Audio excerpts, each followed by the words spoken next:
And welcome to the show. Today we're going to talk about indoctrination and education in North Carolina. What a big topic. What a big topic. And how do we combat that? How do we deal with that as citizens and parents and grandparents? I got an idea. Stand by. And we'll talk about it when we get back.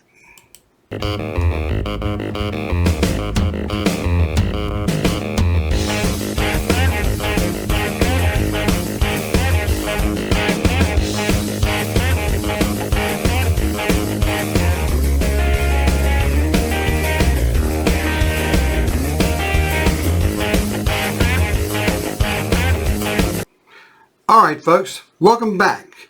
And like I said, we're going to talk about indoctrination and education. Everybody knows what's going on in North Carolina now and probably throughout all the states in the country. Indoctrination through your education or their education, because it's not an education you would wish on your worst enemy. We've now got a school system that wants to create history. They don't want to talk about history. They want to give you some kind of fantasy expose. They want to try to glorify their own thought, belief, and what they want to project that history really was. Instead of telling everybody what history really is, what it was, they want to come in with some kind of de facto bomb and throw in the middle of it.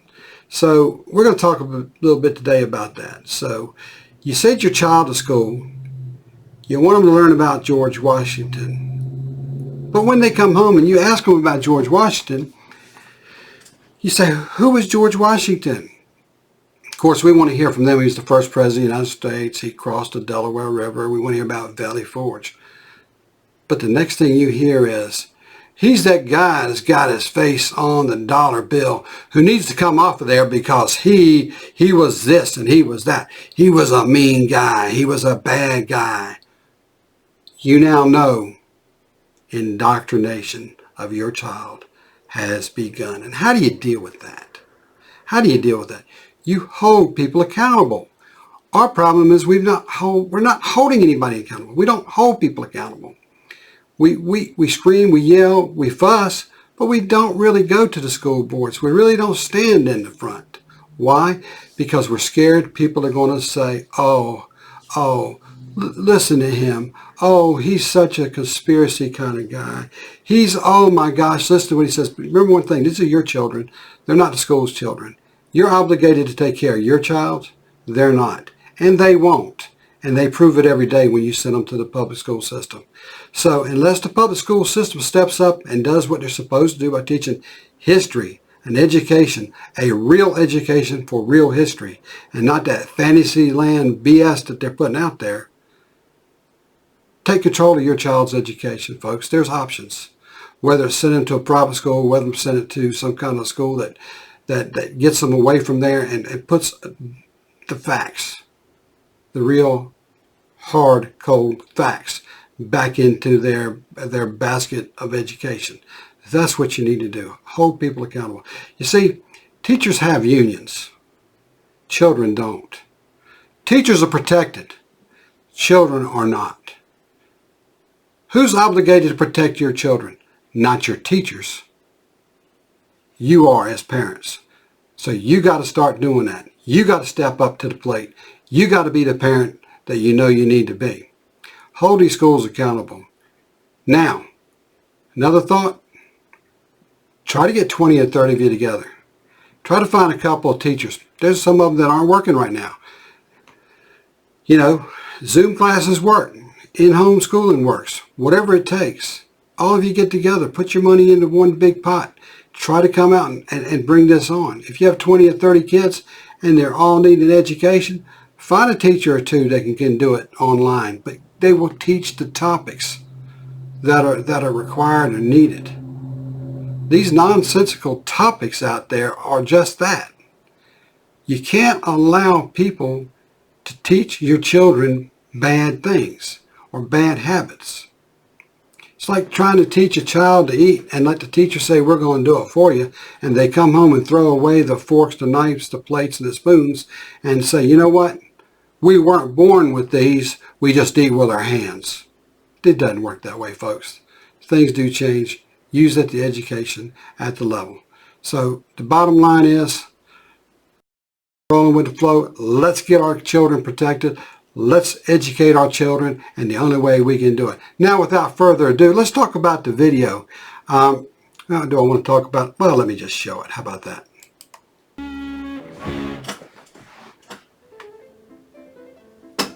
Greetings, freshmen, and congratulations on making it through your first few weeks here at Harvard. My name is Jenny Westphalen, and I've been appointed by the college's administration to be your official guide to liberal indoctrination here at Harvard. We take academia very seriously here, so if you haven't picked up your copy of the Communist Manifesto by Karl Marx, be sure to stop by the coop before next week to avoid imprisonment in the gulags. In order to ensure compliance, we've installed surveillance systems in all freshman dormitories. It can be difficult transitioning to college-level courses, but as the best and brightest of your age, we know that you can do it. Nevertheless, to help ease the transition, every freshman has a predetermined course schedule for their first 4 years here at Harvard. Your first semester, you will be taking Introduction to Socialist Economics, Understanding the Impending Overthrow of the Bourgeoisie, Praising Our Supreme Overlord, His Excellency Barack Obama, and CS50. Don't forget your textbooks. But what about recreation? Without engaging activities, students may become restless and begin to question the administration's teachings. Worry not. Harvard has arranged for a variety of extracurricular activities from which students may choose to participate. We have a thriving arts program here at Harvard. Students are urged to express themselves using various forms of media. What about you, Christina? What have you painted for us today? Harvard loves it when students communicate their ideas through art. Within reason, of course. At this point, I'm sure you're wondering about social life on campus. At Harvard, we understand better than anyone that festive activities are key to developing ties with your fellow comrades.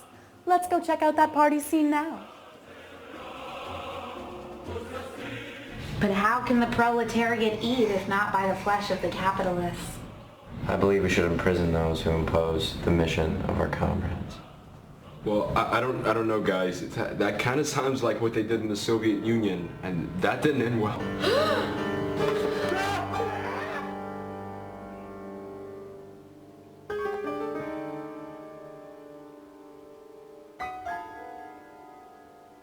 My, look how the time flies.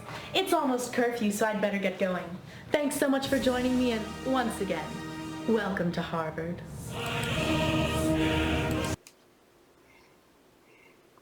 Welcome to where?